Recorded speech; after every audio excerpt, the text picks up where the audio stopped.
Iya. Wih, berlubang pasang ring kemana?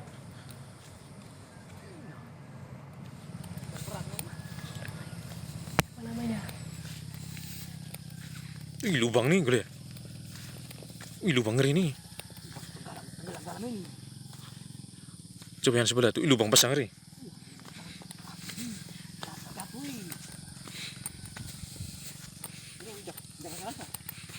Dan untuk mengetahui informasi terkini di sana kita sudah terhubung dengan PLT Kapus Datim BNPB Abdul Muhari. Pak Abdul, selamat pagi Pak. Bagaimana kondisi terkini di sana?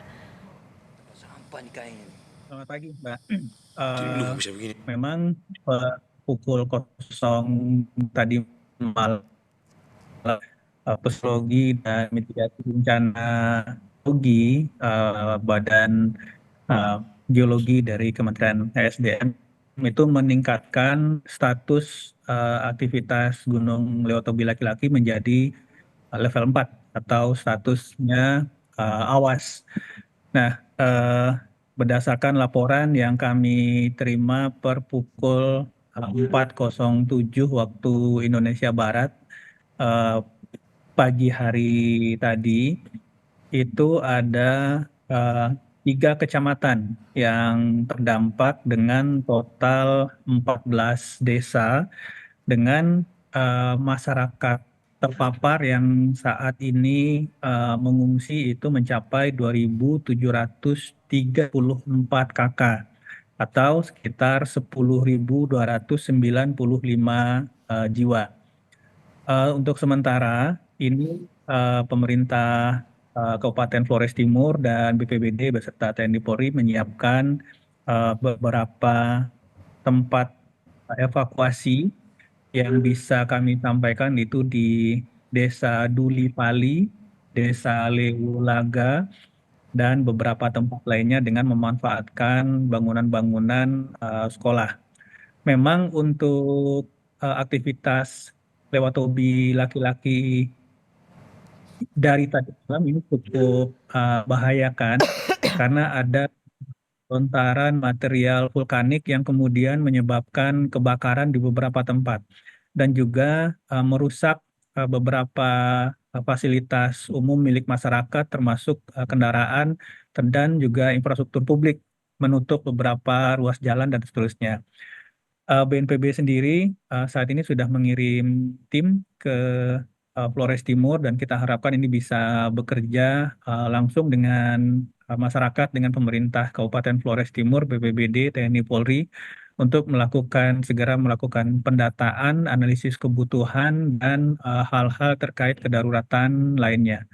Untuk korban jiwa meninggal, koordinasi kami dengan Kakansar Maumere itu menyebutkan eh, 6 jiwa meninggal dengan catatan 5 sudah ditemukan dan 1 orang masih dalam pencarian.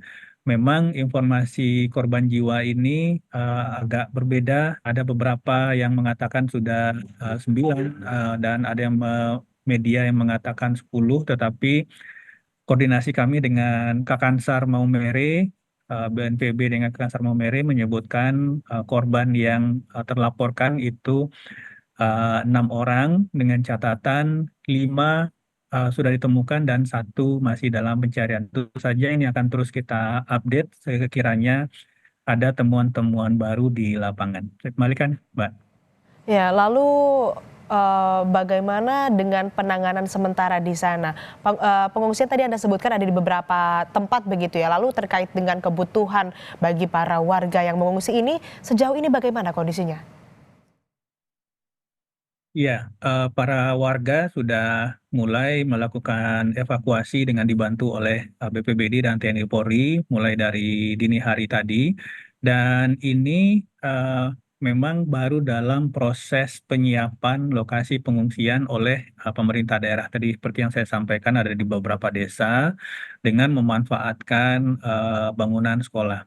Nah, ini segera kita sudah mendapatkan data awal jumlah pengungsi untuk bisa kita tentukan dan siapkan kebutuhan-kebutuhan darurat pengungsi seperti terpal, tempat tidur, logistik permakanan maupun non permakanan toilet darurat dan seterusnya. Kita harapkan ini dalam 1 hingga 2 kali 24 jam ke depan itu sudah bisa kita sediakan.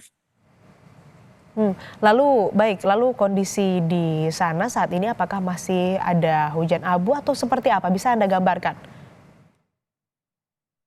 Dari laporan per pagi ini, aktivitas erupsi sedikit menurun, meskipun ini masih dalam aktivitas yang cukup dan sangat aktif ya. Seperti kita lihat dalam visual yang terlihat sekarang.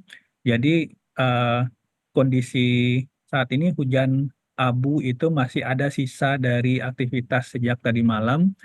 Dan kita tentu saja menghimbau dan kepada masyarakat dan pemerintah daerah untuk benar-benar disiplin untuk meninggalkan kawasan dengan radius 7 kilometer dari pusat gunung. Sekali lagi 7 kilometer dari puncak gunung. Jadi ini yang perlu kita perhatikan untuk menghindari jangkauan dari lontaran material vulkanik. Ini kita harapkan benar-benar masyarakat bisa benar-benar disiplin untuk sementara meninggalkan dulu tempat yang masih masuk radius 7 kilometer. Nanti sekiranya kondisi mulai aktivitas erupsi mulai menurun, baru kita lihat kondisi properti atau aset atau rumah kita masing-masing.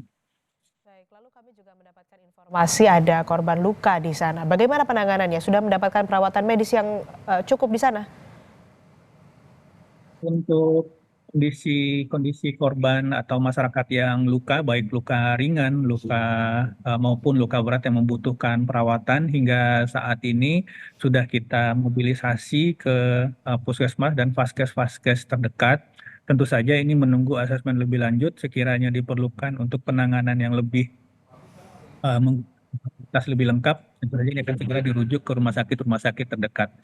Artinya fungsi-fungsi kedaruratan sudah berjalan dan ini masih dalam tahap penyiapan asesmen darurat, tetapi ini tetap berjalan di lapangan dan kita harapkan sekali lagi dalam 1-2 kali 24 jam ke depan penanganan masyarakat terdampak ini sudah bisa kita lakukan dengan baik.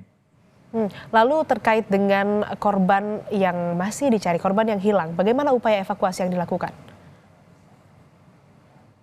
Untuk sementara pencarian korban tentu saja melihat kondisi dan situasi dari aktivitas erupsi. Artinya tentu saja keselamatan para tim pencari juga harus kita utamakan, tetapi juga merujuk dan mengacu kepada laporan dari anggota keluarga atau masyarakat yang melaporkan kepada Basarnas setempat.